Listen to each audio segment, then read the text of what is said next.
लेते हैं आपसे डॉक्टर सुधांशु त्रिवेदी। कांग्रेस और समूचा विपक्ष कह रहा है कि अंबेडकर पर आप फंस गए थे, इसलिए ये डाइवल्स टैक्टिक्स बीजेपी ने अपनाई है। देखिए, पहली बात तो ये कि भारत 75 वर्ष अपने संविधान निर्माण के पूरे करने जा रहा है। हमने 26 नवंबर को पूर्ण किए। ये एक ऐतिहासिक क्षण था। अब इस पे जो अपेक्षा थी कि ऐतिहासिक गरिमापूर्ण आचरण और गरिमापूर्ण डिबेट होगी, परंतु अफसोस समस्या क्या आ गई है कि 2024 के चुनाव के बाद यह तथाकथित इंडी गठबंधन में एक प्रतिस्पर्धा हो गई है दलों में। सबको लगता है कि अब कौन मौका पाके दूसरे से बड़ा अपने को साबित कर दे। पहले राहुल गांधी जी ने ऐसा शो किया कि जैसे अब वही सब कुछ हो गए हैं 99 सीटें पाने के बाद, कि जमीन से आसमां तक मैं ही मैं हूं, दूसरा कोई नहीं। फिर देखिए क्या हुआ कि जैसे ही हरियाणा में कांग्रेस की हार हुई तो अखिलेश जी ने तुरंत सीटें घोषित कर दी उत्तर प्रदेश में, और एक भी सीट नहीं दी। अब महाराष्ट्र में उनकी हार हुई तो यह विषय उठने लगा कि इंडी गठबंधन का नेता कौन होना चाहिए। वही सदन के पटल पर दिखने लगा। मैं आपको बताना चाहता हूं कि नियम 267 के जितने भी नोटिसेज आए, किन्हीं भी दो दलों ने एक चीज के लिए नोटिस दिया ही नहीं, एक मुद्दे के लिए। इसका मतलब इंडी गठबंधन के सारे दल आपस में बटे हुए थे।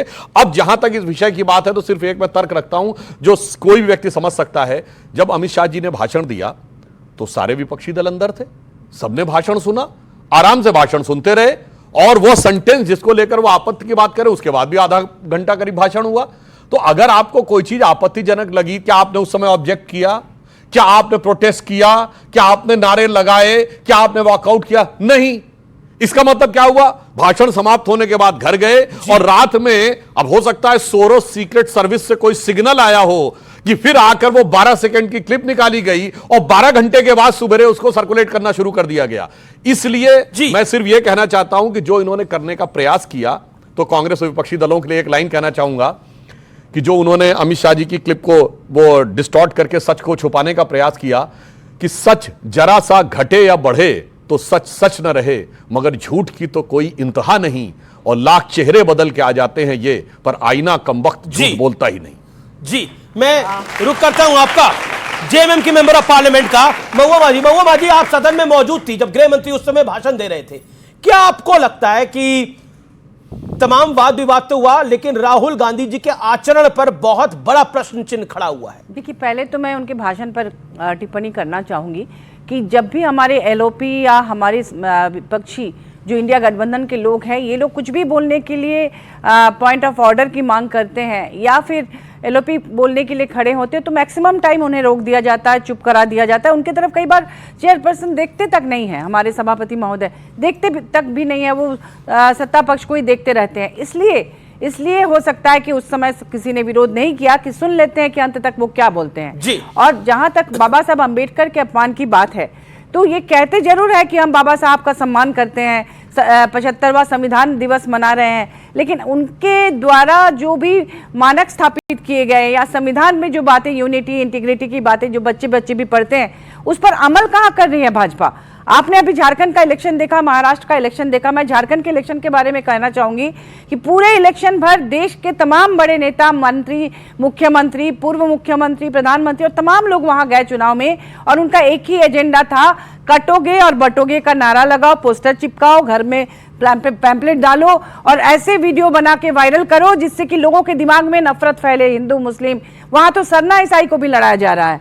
तो ये आप बाबा साहब के जो भी उनका सम्मान करते हैं, तो भाई उनके द्वारा दिए गए संविधान का तो सम्मान करो। राहुल गांधी के आचरण पे बात करने से बच रही हैं? नहीं, बिल्कुल नहीं बच रही हूँ। मैं वहां प्रेजेंट थी, मैं आपको बता रही हूँ। हम लोगों को बोला गया था बाबा साहब अंबेडकर के स्टैचू के पास जाके प्रोटेस्ट हम लोग स्टार्ट किए थे शांतिपूर्ण ढंग से। पूरा हम लोग इंडिया गठबंधन वहां इकट्ठा हुए थे 10-15 पे, और उसके बाद हमें चूंकि 11 बजे पार्लियामेंट आना था, तो वहां पर कुछ देर तक रुका गया, सबका इंतजार। उसके बाद हम लोग वॉक करके आए पार्लियामेंट में मकर द्वार पर, क्योंकि मकर द्वार से ही हम लोग अंदर प्रवेश करते हैं। जब हम लोग आए, मैं चूंकि प्रियंका गांधी जी के साथ ही एकदम फ्रंट लाइन पे ही थी, और हम लोग महिलाओं को सामने करके, बाकी जेंट्स पीछे थे, राहुल जी भी पीछे ही थे। तो फिर हम लोग जब सामने आए तो एकदम हम लोगों से सट के, भाजपा के जो सांसदगण थे वो लोग हम लोग से सट के खड़े हो गए। इतना सटके कि इतनी भी दूरी नहीं रही होगी, मैं आपको बता रही हूँ प्रियंका जी। और तब हम लोगों ने नाराबाजी शुरू की, वो लोग भी कर रहे थे, हम लोग भी कर रहे थे। जब आगे जाने के सारे रास्ते बंद थे और वो उस गेट से बहुत, वो जो कॉरिडोर की बात कर रहे हैं वो बहुत दूर था, यहाँ पर तो वो लोग खड़े थे। ये राहुल गांधी, ये तस्वीरें आप देख सकती हैं। यहां पर हम देख रहे हैं कि राहुल गांधी वहां पर तो बहुत बात की बात है, मैं बता रही हूँ, ये बात की बात है।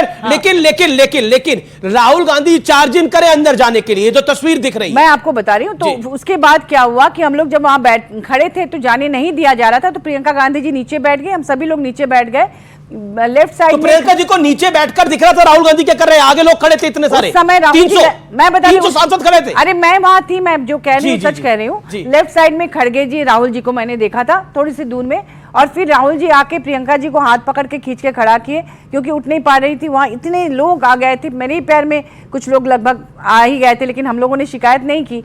उसके बाद हम लोग खड़े होकर आगे बढ़े, उसके बाद उधर से राहुल गांधी जी गए होंगे उनको उठाने के बाद, और गए होंगे, आप कह रहे राहुल गांधी वहां गए? मैंने उनको हाथ पर नहीं जाते हुए नहीं देखा, क्योंकि भीड़ इतनी थी सामने में। पर वहां पर दिख तो रहे हैं ना, वो यहाँ कैमरे पे दिख रहा है, लेकिन उस वक्त कैमरे पे दिख रहा है तो गए होंगे। ओके सुधांशु, लेकिन मैं बता रही हूँ, मैं अब लंबा टाइम हो गया, लंबा टाइम हो गया सुधांशु, 40 सेकंड। संक्षेप में कहते हैं, देखिए सच जो होता है वो कैसे उभर के सामने आ जाता है। अभी महुआ जी ने क्या कहा, उन्होंने कहा कि हम लोग बैठे थे और हम लोग, चूंकि उन्हें लगता है कि उनकी बात सुनी नहीं जाती है, इसलिए हमने आपत्ति दर्ज नहीं की, कि इसलिए बाद में आपत्ति दर्ज की। इससे बहुत साफ हो गया कि विपक्ष के बैठे किसी भी नेता को कोई आपत्ति उसमें नहीं थी, क्योंकि पूरा भाषण आप सुने। और अगले दिन प्रधानमंत्री जी ने 2 मिनट 33 सेकंड का पूरा वीडियो जो ट्वीट किया है, उससे संदर्भ और प्रसंग पूरा साफ हो जाता है। तो आप इसको अब इसका मतलब ये हो गया, कहा था बाबा साहब अम्बेडकर का नाम इतना बार लिए हैं कि भगवान भी आपको मिल जाते हैं। मैं वही तो बात कर रहा हूं। चलिए, भगवान, अगर आप बाबा साहब को भगवान मानते हैं तो भगवान से लड़ने वाला कौन होता है? बहुत लोग मानते हैं, ठीक है। तो मैं कहना चाहता हूं, भगवान के खिलाफ लड़ने वाला कौन होता है? शैतान होता है कि नहीं? तो कौन लड़ा था बाबा साहब के खिलाफ चुनाव? बोलो भाई। नेहरू गए थे ना प्रचार करने के लिए। इसी संदर्भ में क्योंकि विपक्ष बाबा साहब अम्बेडकर को भगवान का दर्जा दे रहा है, और भगवान मान रहा है। एक बात बताइए, पंडित नेहरू ने तो भगवान के खिलाफ प्रचार करा, इसका मतलब नहीं, मैं बता पंडित नेहरू भगवान के खिलाफ चुनाव हरवाने चले गए। मेरी बात सुन लीजिए। जयराम रमेश जी ने एक लेटर मीडिया को दिया है अभी पार्लियामेंट के बाद, और उस लेटर में बाबा साहब अम्बेडकर ने ये कमलाकांत चित्रे सिद्धार्थ कॉलेज के प्रिंसिपल थे उस समय मुंबई के, उनको लिखा था कि सावरकर और डांगे ने षड्यंत्र के तहत उनको हराया है।